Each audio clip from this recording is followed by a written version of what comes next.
Greetings, YouTube. So my wife and I just finished watching the first season of Strange New Worlds, the Star Trek series with Captain Pike. And I thoroughly enjoyed the 10-episode season. It was more of the kind of original Planet of the Week thing. There was, of course, certain, strains of narrative structure that went from episode 1 to episode 10. We did have some character development, things like that, and that's fine. I have no problem with that. But I do have a problem with some of the things that the writers of the Star Trek universe have decided to do within the universe, and some of these problems have been around for a very long time. Um, uh, First off is the Gorn. Now, there's spoilers in here, so if you have not seen the series and the season and you're going to want to watch it without spoilers, please stop listening to me now. I don't want to ruin it for you. I had fun watching it. I don't want to spoil that fun for you. But the Gorn are the big bads in this. Now, I love anthropomorphic species. I always have.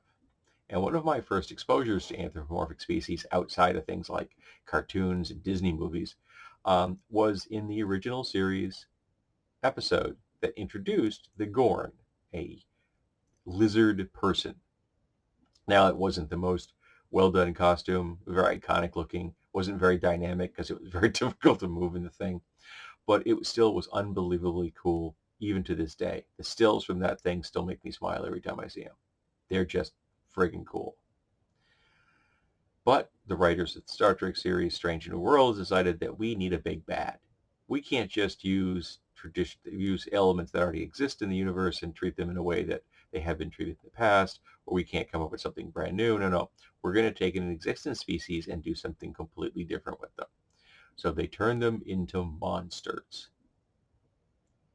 Part alien, part predator, but killing machines that spew acid that not only harms the person, but then infects them with essentially a Gorn infant. It actually infects them with some kind of a mechanism that triggers the person's body to begin to produce Gorn. You now have been body horror impregnated and are now going to bear the young, which will burst through your chest and kill you. The tropes are very tired. Um, and I hate the fact that they did this to the Gorn. I don't see any reason that they treated these species so poorly.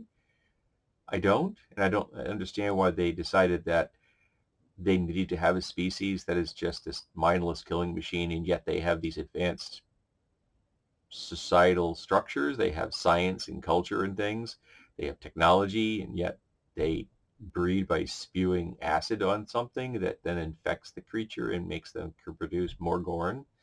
It's very twisted and warped. It doesn't make a lot of sense, um, even for Star Trek, which has been very soft and squishy when it comes to the sci-fi for a very long time. So yeah, I hate what they did with the Gorn. Um, I also hate what they've done with their bioconservatism. Now,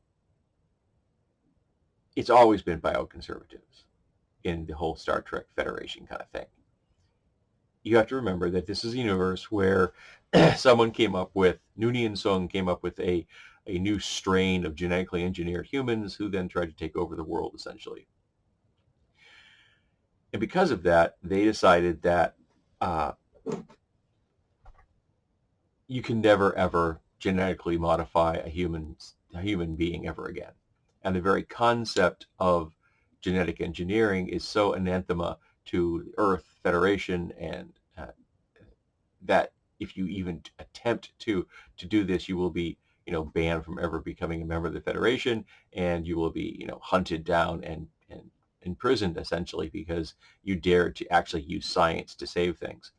Well, you see, number one is genetically engineered because she's an Ilarian, and they modified their own species so that if they become infected with a disease, their body literally burns it out of them, and then they're not sick anymore. So the Ilarians have solved the problem of disease. Think about that for a second. They've solved the problem of disease. And the Federation thinks that's bad. The Federation's looked at the fact that this technology exists. They can use it, even when they use temporary forms of genetic manipulation so that members of the crew can look like other aliens for infiltration and information gathering. That's okay. But if you change someone's genetics permanently so that they don't suffer and die from disease, that's bad. Do you know what genetic engineering is? It's a tool. That's it. It's a tool. And a tool can be used for good or ill. There's no ethical or moral concept here. It's just a tool. But the Federation says, if you use this particular tool, that you are evil, that the tool itself is evil, but it isn't. And I despise what they've done with this. And this is just the most stark example of it that I am looking at in the year 2023 with the eyes of someone who's gained a little wisdom. And like, if you could make these genetic changes that would keep people from suffering and dying, and you don't, you are the morally and ethically bankrupt one. The Federation are the bad guys here. The Ilarians have the right idea. If I lived in this era, I'd be doing everything possible to become a member of the Ilarian government. Give me those genetic modifications. I want all of them. Make me healthy. Get rid of my diabetes. Make me live longer. Make me stronger, faster, tougher. And that also bothers me. You see, the super soldiers that Anuni and Sung came up with were much tougher than your average person. But you know what else is much tougher than your average person in the Star Trek universe? Vulcans and Klingons. Vulcans and Klingons are allowed to be in the Federation. Nobody bats an eye. But you see, those Vulcans and Klingons, they're natural. They just evolved that way. So that it's okay if they're stronger, faster, and tougher than any human being has ever been. That's okay. That's acceptable. But if someone wants to be that strong, tough, or fast, and you weren't born out of the chute with those abilities, that's evil and you should go to prison. And what they did to number one in this season was atrocious. They didn't just kick her out of the Federation. They should have given her a dishonorable discharge. No, they put her in a prison. Why'd they put her into prison? They put her into prison for who she is genetically. That's it. They said, you are the wrong genes, so you get to go to prison. And what's it like to be a trans person in the Star Trek universe? Do you have to actually go through surgery to make a transition, as opposed to like the Ilarians could just probably give you one booster shot in the arm, and over the next year you slowly transition into who you're supposed to be? Though you force people to go into surgery because you won't let them use a tool that exists in the Star Trek universe and is readily available, and again used by the Federation on a temporary basis to change someone's appearance so they can infiltrate other cultures. Thankfully, in the Star Trek universe, everybody looks like a human. It's amazing. So yeah, I'm disgusted with the whole bioconservatism. I'm disgusted with how they treated the character of number one. And I think the Federation are the bad guys here. And I think they need to have a distinctly better attitude about genetic engineering, because it's a tool. It needs to be used. We need to be able to have the right to be the people we want to on any level. And then lastly, there was a moral conundrum in one of the episodes where they countered a culture that sacrificed a single incredibly brilliant child to keep their society running. But by making that sacrifice of that one child, they lived in paradise. And of course, this was seen as evil.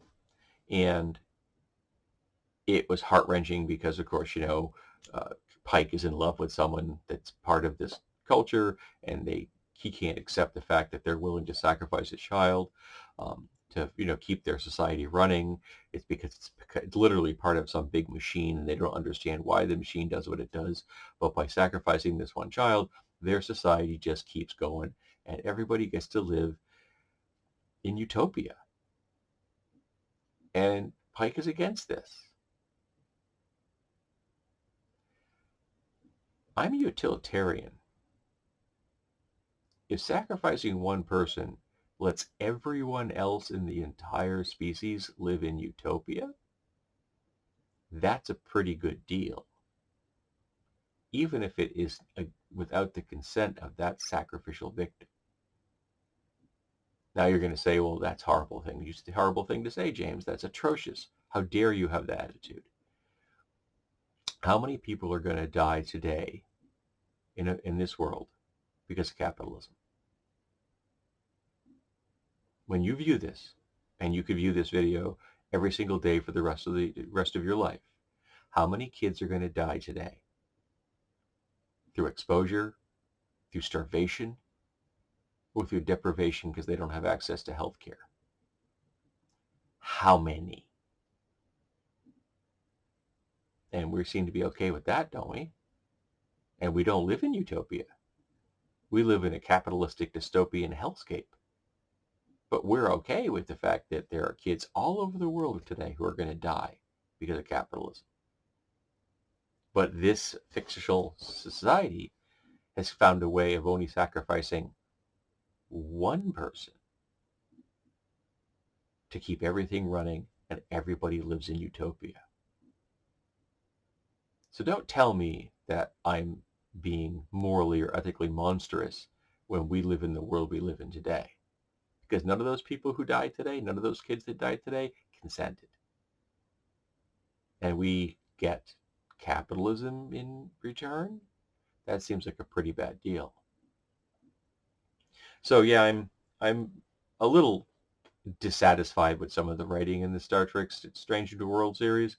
I enjoyed it. Pike is delightful. There, I like the crew members. It's very cool. The idea of a blind engineer is, in my opinion, still silly. Um, there are far too many things you need these for when you're working with machines. I know. I work with machines. Uh, I don't care if you have moderate psychic powers. You need these to be an engineer. Okay? To do the kind of things that that dude did, you need eyes. And there's no reason you couldn't have blind characters, and the actor that plays them is blind. There's no reason you couldn't have in any number of roles. That would have been perfectly acceptable. But engineering, yeah, I had a hard time swallowing that pill. At least when they had Geordi, they gave him the eye visor so he could actually see something, even if it was a very strange view of the universe. They did show us what it looked like at one point. But yeah, I know people are going to say my opinions are horrible and bad. I get it. I'm speaking out against a beloved franchise. And I still love Star Trek. I think it's cool, but there are some really big narrative holes. There are some horrible ethical and moral decisions made in the writing and the universe itself. And the Federation are monstrous when it comes to genetic engineering. So yeah, let's talk about Strange New Worlds and the things we liked and the things we didn't like. Should be fun.